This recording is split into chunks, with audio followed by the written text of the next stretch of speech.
Welcome to this video. इस video में हम बात करेंगे स्टॉक एक्सचेंज के बारे में। ये होता क्या है, इसका प्रोसेस क्या है, काम कैसे करता है। ठीक है, so let's start. So first point, stock exchange is an intermediary between investors and companies. हम सब समझेंगे कि ये कैसे इंटरमीडियरी है, बीच का आदमी है इन्वेस्टर्स और कंपनी के बीच का। Second point, stock exchange provides a platform where trading can be easily conducted by matching buyers and sellers of stock. तो स्टॉक एक्सचेंज बेसिकली बायर और सेलर को मिलाने का काम करता है। ठीक है, अब हम इसको बहुत ज्यादा डिटेल में समझते हैं व्हाइट बोर्ड में। Okay, so there will be a long process, तो थोड़ा ध्यान से सुनेंगे। ठीक है, सबसे पहला प्रोसेस तो यार देखो, एक कंपनी होती है। ठीक है, सपोज ये कंपनी है, छोटा सा घर बना रहा हूं लेकिन कंपनी है। ठीक है, CO डॉट कंपनी, और ये है इन्वेस्टर। ठीक है, ये कंपनी है इन्वेस्टर। अब कंपनी क्या करती है, सबसे पहले तो अगर कंपनी को फंड रेज करना है, कंपनी को एक्स्ट्रा फंड रेज करना है किसी भी कारण से, अगर उसको एक्सपैंड करना है या फिर लोन्स रीपे करने हैं, किसी भी रीजन से फंड रेज करना है, तो कंपनी क्या करती है, इन्वेस्टर्स को अपने शेयर्स दे देती है और इन्वेस्टर से क्या ले लेती है, फंड, यानी कि अमाउंट, यानी कि रुपीस। ठीक है, तो इन्वेस्टर क्या करता है, पैसे देता है, कंपनी क्या करती है, शेयर दे देती है। तो अब इन्वेस्टर्स के हाथ में क्या है, इन्वेस्टर्स के पास क्या है, शेयर्स। ठीक है, इन्वेस्टर्स के पास क्या है, शेयर्स, और कंपनी के पास क्या है, फंड। तो इन्वेस्टर्स को तो शेयर मिल गए, कंपनी को फंड मिल गया। अब ये शेयर्स का करेगा क्या, चलो मैं इन्वेस्टर था, मेरे को तो शेयर मिल गए, अब मैं इसको खरीदूं बेचूं कैसे, मतलब कैसे खरीदूं। अब मान लो मेरे पास शेयर है, अब मेरे को बेचना है, means I am a seller, तो मेरे को कोई बायर तो चाहिए जिसको मैं बेचूं, है ना। एक सेलर होगा, एक बायर होगा, तभी तो ट्रांजैक्शन कंप्लीट होगा। अगर मैं बेचने के लिए तैयार हूं, कोई खरीदने के लिए नहीं है, तो मैं बेचूं किसको, तो वो तो हो नहीं पाएगा। अब मेरे को कोई ना कोई तो बायर चाहिए, तो ये बायर कौन ढूंढ के लाता है, स्टॉक एक्सचेंज। ठीक है, तो यहां पे रोल आता है स्टॉक एक्सचेंज का। मैं इसको क्लियर करता हूं, अब हम डिटेल में समझते हैं। ये इन्वेस्टर है, यानी कि ये हम है। ठीक है, यानी कि ये हम है, हमारे पास क्या थे, शेयर्स। कहां से आए, कंपनी से, हमने क्या दिया कंपनी को, पैसे। ठीक, एक होता है सेलर, दूसरा होता है बायर। ठीक है, अब हमारे पास शेयर्स हैं, हमारे पास शेयर्स हैं, मान लो मैं 2 शेयर बेचना चाहता हूं टाटा मोटर्स के, मेरे पास टाटा मोटर्स के 2 शेयर थे, अब मैं उसको बेचना चाहता हूं, तो ऑब्वियसली मेरे को कोई बायर चाहिए जो 2 शेयर खरीदने के लिए रेडी होगा। ठीक है, तो मेरे को ये बायर कौन ला करके देगा, मेरे को ये बायर कौन ला करके देगा, स्टॉक एक्सचेंज, स्टॉक एक्सचेंज।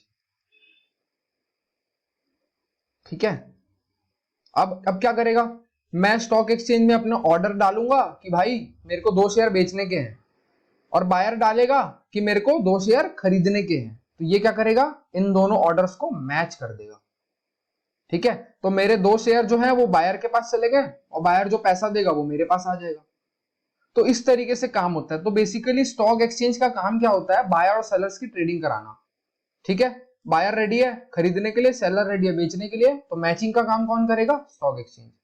तो एक्चुअली जो ट्रेडिंग होती है वो कहां होती है, स्टॉक एक्सचेंज में। तो बेसिकली स्टॉक एक्सचेंज का इतना काम होता है।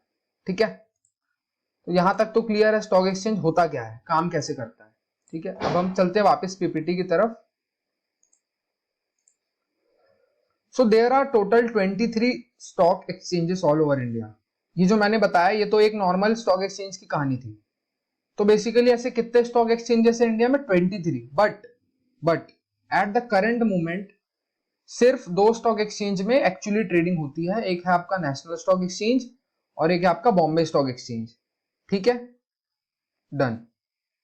तो होते तो टोटल 23 हैं, हैदराबाद में है आपका, आपका कैलकाटा में है। ठीक है, तो लेकिन काम सिर्फ 2 में होता है, नेशनल स्टॉक एक्सचेंज और बॉम्बे स्टॉक एक्सचेंज। डन, ये देखो फोटो में देख लो, ये फर्स्ट फोटो है एनएससी की जो कि है नेशनल स्टॉक एक्सचेंज, और दूसरी है बीएससी की, बॉम्बे स्टॉक एक्सचेंज। बीएससी बहुत पुराना है, एनएससी रिसेंट है। ठीक है, सो ये दो मेजर स्टॉक एक्सचेंज है हमारे इंडिया के। तो ऐसा मत सोचना कि सिर्फ 2 ही होते हैं, होते 23 हैं लेकिन काम सिर्फ 2 में होता है।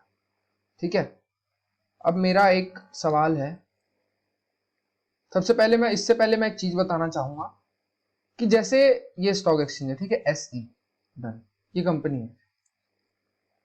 तो कंपनीज क्या करती है, अपने आप को यहां रजिस्टर करवाती है। अब जैसे सपोज कोई कंपनी है ए बी सी लिमिटेड, अगर ये कंपनी चाहती है कि मेरे शेयर्स पब्लिकली ट्रेड हों, तो ये क्या कराएगी, ये क्या करवाएगी, अपने आप को स्टॉक एक्सचेंज में रजिस्टर करवाएगी। और इस रजिस्टर का टेक्निकल वर्ड होता है लिस्ट, यानी कि कंपनी अपने आप को स्टॉक एक्सचेंज में लिस्ट करवाती है। लिस्ट या फिर रजिस्टर एक ही बात है, ठीक है। टेक्निकल टर्म्स में हम लिस्ट बोलते हैं और समझने के लिए हम बोलते हैं रजिस्टर, ठीक है। तो पहले कंपनी अपने आप को स्टॉक एक्सचेंज में रजिस्टर करवाती है, देन ओनली उसके शेयर्स पब्लिकली ट्रेड हो सकते हैं। एक छोटी सी चीज थी, ओके। अब हमने पढ़ा कि दो स्टॉक एक्सचेंज होते हैं, कौन कौन से होते हैं, एक आपका एनएससी होता है और एक आपका बीएससी होता है, ठीक है, यहां तक भी ठीक है। अब क्या आपको पता है कि टोटल कितनी कंपनी रजिस्टर्ड है एनएससी में और कितनी कंपनी रजिस्टर्ड है बीएससी में? तो मैं आपको बताता हूं, 1700 प्लस कंपनीज लिस्टेड है या फिर रजिस्टर्ड है, दोनों एक ही बात है। एनएससी में, बीएससी में 5000 प्लस कंपनीज रजिस्टर्ड है। अब ऐसा क्यों, बहुत मेजर डिफरेंस क्यों आ रहा है, क्योंकि ये बहुत ज्यादा पुरानी है, ठीक है। और ये बीएससी तो हर्षद मेहता के टाइम की है। आप सबने स्कैम तो देखा ही होगा, स्कैम की सीरीज, अगर नहीं देखो तो जरूर देखना, काफी नॉलेज है उसमें और एंटरटेनमेंट भी।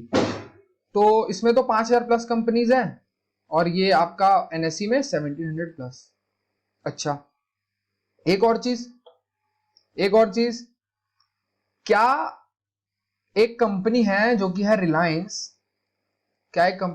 रिलायंस, वो एनएससी में भी रजिस्टर्ड हो सकती है और बीएससी में भी, क्या ऐसा हो सकता है? यस ऑफ कोर्स, ठीक है। एक कंपनी एनएससी में भी रजिस्टर्ड हो सकती है और बीएससी में भी रजिस्टर्ड हो सकती है, ओके। एंड लास्ट एक मेरा आप लोगों से क्वेश्चन है। अब देखो, बीएससी का फुल फॉर्म क्या होता है? Bombay stock exchange. तो इसके तो नाम से पता चल रहा है कि ये मुंबई में है। क्या आपको पता है कि एनएससी कहां है? National stock exchange. अगर सोचना है तो पॉज करके सोच लो वीडियो, फिर सोचो आंसर, ठीक है। तो यार अब लोग क्या सोचते हैं, ये नेशनल है तो नेशनल होगा तो कैपिटल में होगा इंडिया के, तो इंडिया का कैपिटल तो दिल्ली होता है, तो ये दिल्ली में होना चाहिए। तो क्या है, दिल्ली में है? नहीं, ये भी अनफॉर्चुनेटली मुंबई में है, ठीक है। दोनों मुंबई में है, ठीक है। तो ऐसा मत सोचना कि एनएससी दिल्ली में, ये भी मुंबई में है, ये भी मुंबई में, ठीक है।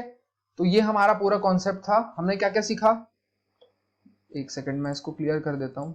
हमने क्या क्या सीखा, स्टॉक एक्सचेंज क्या होता है, उसका प्रोसेस क्या है, ठीक है, मीनिंग एंड प्रोसेस। फिर हमने सीखा मेजर स्टॉक एक्सचेंज कौन कौन से हैं, आपका एनएससी एंड बीएससी। फिर हमने सीखा how many companies are listed on NSC and BSC. NSC में 1700 प्लस, बीएससी में 5000 प्लस, ठीक है। देन हमने सीखा कि एनएससी कहां पे है, मुंबई में, ठीक है। तो ये सब हमने सीखा इस वीडियो में। So this was all about this video. अब हम मिलते हैं नेक्स्ट वीडियो में एक नए टॉपिक के साथ। Thank you.